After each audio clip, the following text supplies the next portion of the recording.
define social justice? I mean, what does it look like, and how can we practice it?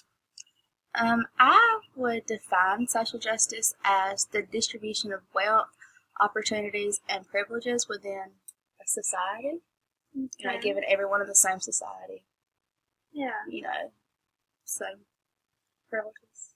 I think a lot of social justice has to do with equal opportunity. And by that, I don't necessarily mean that everyone has the same things or gets everything handed the same way to where everything is equal, but actually having an equal chance to work towards things. Like, if somebody puts in the amount of effort, they shouldn't be discriminated against because of race or gender or anything like that, and be hindered towards reaching a goal if they're more qualified or have worked harder than anyone else. Like, I think social justice has a lot to do with equality in that sense. That says, how can we practice it? I don't think that, for example, like schools, even though they're public schools, because it's free education. And this is just one small example, but sometimes the schools, your address, wherever you live, determines what school you get to go to, and clearly there are richer or wealthier parts of town and wealthier neighborhoods and less fortunate neighborhoods, and they're obviously not the same neighborhoods. And then when you get assigned a school based on your address, then the school overall is going to be unequal because you're going to have a wealthier school and a less fortunate school. And that, it kind of is part of the trickle-down effect, where if your parents are rich, you're going to end up being rich because they had access to a better education.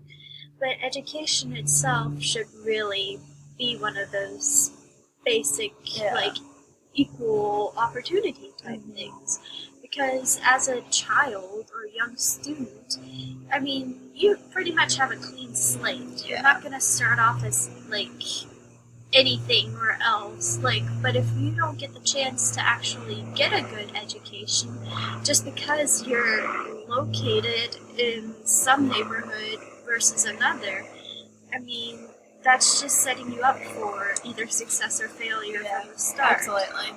So I think schools should definitely have a little bit more equalization. And then it's like it puts everyone on the same playing field to start the rest of their life. And I mean, education itself is seen as, it can be such an elitist thing, but you would think that education would be something that people would want to spread more. I mean, to cause awareness. And I mean, the way that I see it is students are really the next generation. They're going to determine what happens next, and everybody there should really be able to do their own thing and get the same opportunities. I agree. What communication skills are needed to engage in intercultural practice for social justice? Well, it'd be nice to be able to talk to everyone, and knowing as many languages as possible would be amazing, and you would definitely be able to get around some. But it's just not always realistic. Exactly. So. Learning languages, all kinds of languages, is next to impossible for a lot of people. And even within one single language, it can be very difficult to get your point across. So I would say one of the biggest communication skills that everybody, I think, should work on is listening. Absolutely. Because, I mean, people want to be able to get their point across. And some people have some very legitimate explanations or reasons and ideas that they wish to express. If you're not willing to open up to that or even try to understand, I mean, you're not going to get anywhere. So I agree that listening is definitely the key aspect, because if you're not listening to what others have to say or other points of views, then you're not being open-minded, and you're never going to get anywhere because you're never accepting, new thoughts or theories, or trying to look through aspects of somebody else's life. It's just so easy to get caught up in your own little bubble. Yeah. And that's a very dangerous thing to do. It just defeats the whole purpose of interculturalness, communication, of anything, really. So, if you were to engage in intercultural activism, what kind of beliefs and values would guide your activism?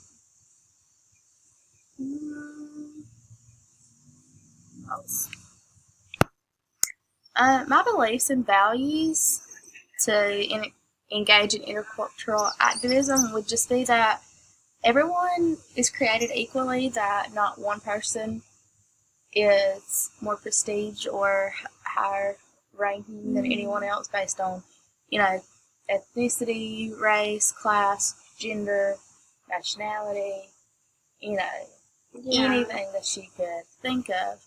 And I think that's what would drive me towards, intercultural activism, just to kind of bring people together instead of having this, social gap that we do.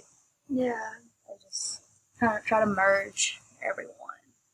I think this is kind of a difficult question for us to answer. I don't think either of us really have thought about becoming socially active or have some sort of activism that we work towards. Mm-hmm.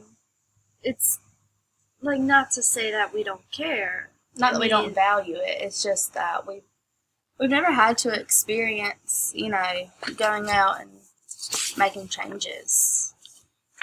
Not to something like that. Not to that extent. Exactly. And I mean, as far as what drives you towards some sort of activism, I mean, it just seems like a simple common sense thing. Like, yeah, you want equality. Mm-hmm. And there are a lot of different aspects that go into it, I think. Like, there are subtle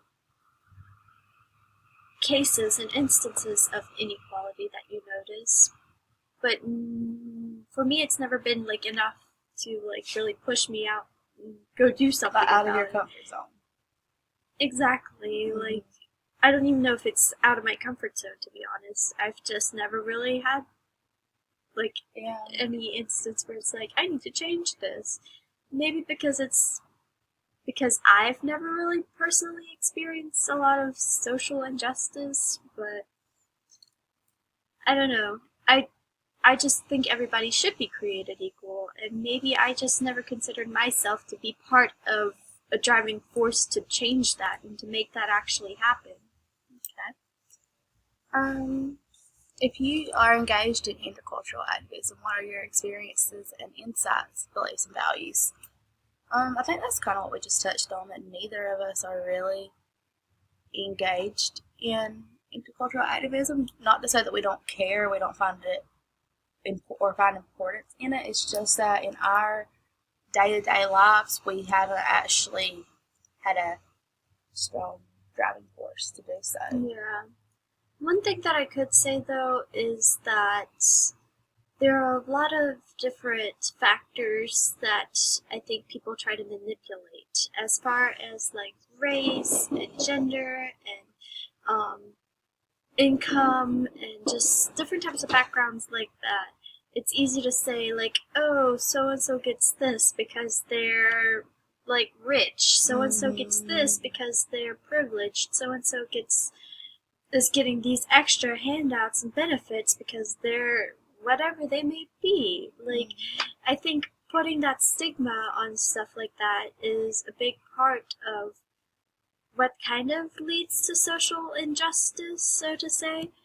I think it really should depend on character and what a person has gone through and their experiences and how hard they've worked to get where they are and things like that. Okay.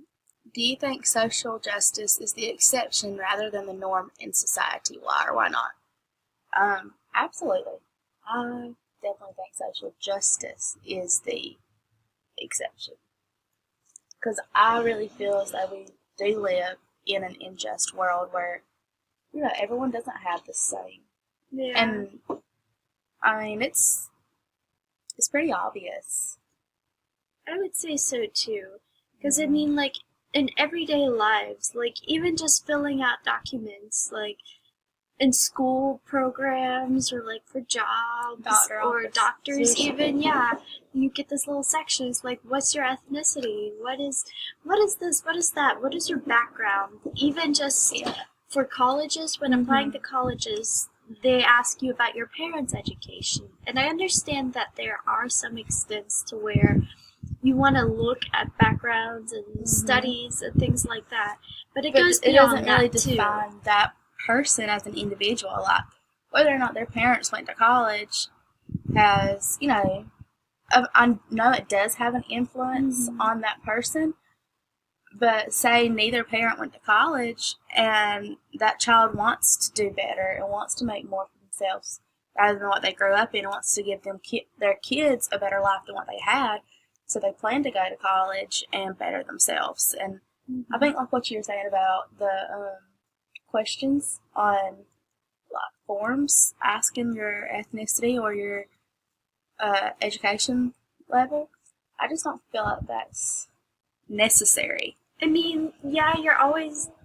Because there is a certain structure, and there are tendencies. So if you look at those statistics, it can be easy to determine things. But there are always going to be exceptions to things like that.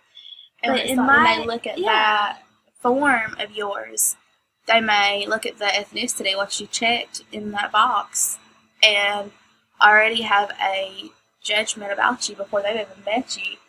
Just from what you had to put on that form. Not only that they have a judgment, though, I also feel that kind of goes towards, like, it doesn't really help towards trying to eliminate a lack of equality. If anything, it would create a bigger gap. Exactly, because it's really kind of emphasizing, like, those types of things that you shouldn't actually be based on.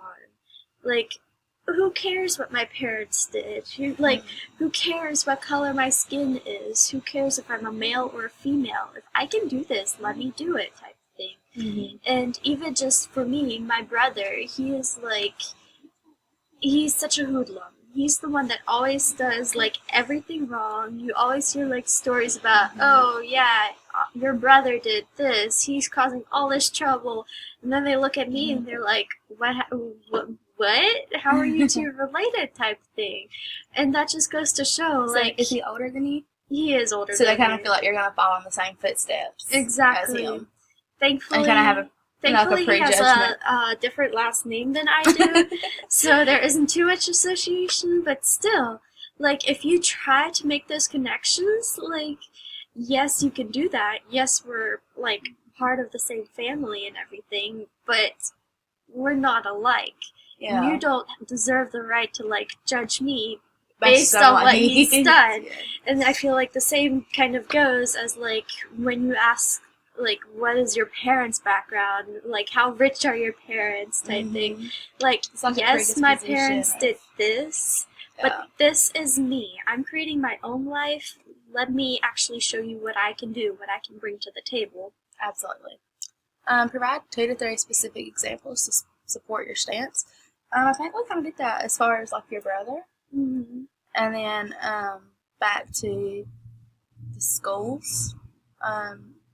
Based on schools based on address, determining which kids get to go where, because then it creates that gap. And I do feel like it goes way beyond that too. Oh yeah, things that's just that like we don't even understand. Just this is just the stuff small that we can and relate to in our day-to-day lives. Yeah, I mean, honestly, yes. I can't even deny we probably are quite privileged in several ways, and probably have, like, blinders on that we don't as see. To some things that are going on, like, right beneath their noses. But as far as what we're aware of, these are, like, some of the things. Yeah.